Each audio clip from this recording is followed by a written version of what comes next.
If the richest person in your neighborhood was the person with the satellite dish, congratulations, you, my friend, grew up poor. We did not have a satellite dish, so that means we grew up poor in the hood in Africa. And no, we did not have a pet lion. But most people do have a dog called Simba though. This dog is a hustler, a businessman, an entrepreneur. You did not need to feed this dog, take it to the vet. He could take care of everything on his own. If you're ever in a bind, this dog could pay your rent. That's just how dependable this dog was. It belonged to the community. It probably wasn't a good idea to pet Simba though. He probably had rabies. I love my parents. They made sure I had everything I needed growing up, even though it was never a lot. I grew up in a place called Kanyama, which directly translates to the meat, paws, or the beef, which makes a lot more sense. Considering people were always fighting for their survival, kids were not excluded from that equation. Because for some reason, each neighborhood had beef with the next. We could not explain these beefs. We found them happening, we left them happening. They were eternal. You better not get caught crossing the street because you're definitely going to get jumped. Get him up, let him get up, let him get up, let him get up.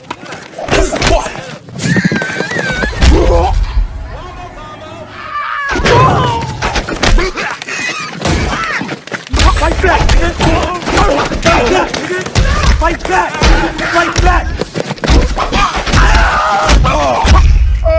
So you always had to move around strapped with a gun pendula. For those of you that don't know what a gun pendula is, it's this thing from Kids Next Door. It was a piece of wood strapped with an elastic that shot bottle caps. We are going to call it a GP for short. I remember at the peak of GP violence in the hood, you had to carry around bottle caps in your pockets whenever you needed to cross the street. Because if you didn't put up a cap, they were definitely gonna bust one of you. Or you would go to jail in due time.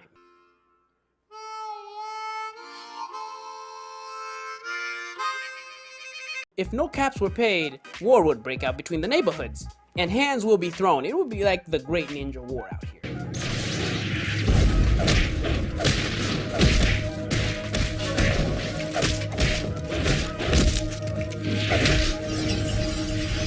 I know some of you are like, but Inos, that sounds dangerous. Why couldn't you just play video games instead? Well, I couldn't really afford those. So I had a cool stick and a tire. That's all I needed.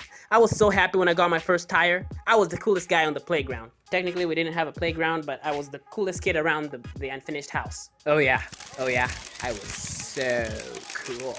When I had that cool stick and tire, I was the boss in the streets. As is the law on every playground, kid with the coolest toys was the boss.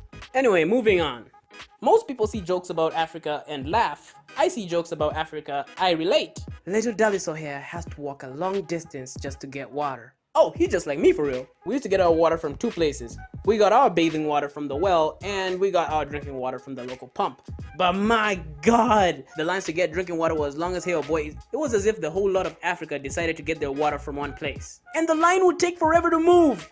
Yo, bro, how long have you been standing in line?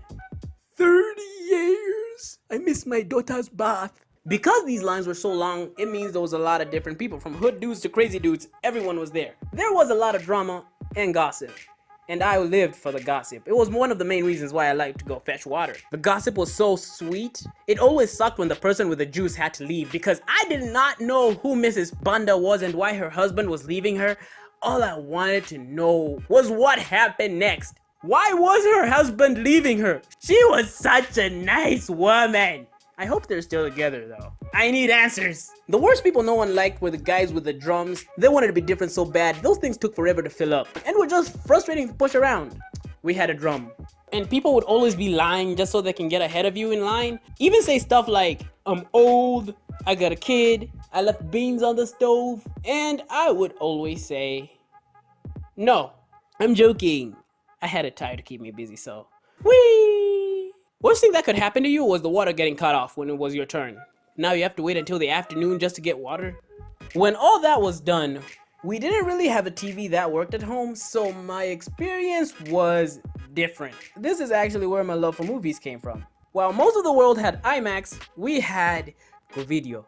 It was a shack and it stunk. It was also cramped. While you guys had a big screen to watch your movies on, we had a TV so small if you watched it with 2 eyes, you'd be getting in someone's way. You're in the way! Ow! You had nice comfy seats, we had the dirt floor. You had the nice smell of popcorn, we had the stench of armpit. It was basically chemical warfare in there. It was hard to breathe. And it only played war movies. Nothing sucked more than when halfway through your favorite movie, you experience the power cut.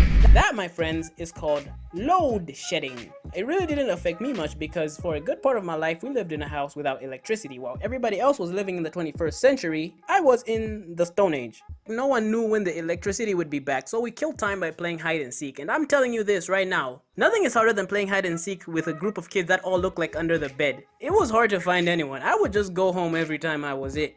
Sometimes you'd be running around searching for people in unfinished houses, only to bump into some random person taking a bath. Now you gotta act like you didn't see him naked. Nothing was more beautiful than when the power came back, because everybody would be cheering like a famous person just stepped back into the hood. Yeah, I think that's about it. So like, subscribe, leave a comment, and don't forget to share the link. It really helps me out a lot. I have the same name everywhere, so follow me on every app that you have. Peace.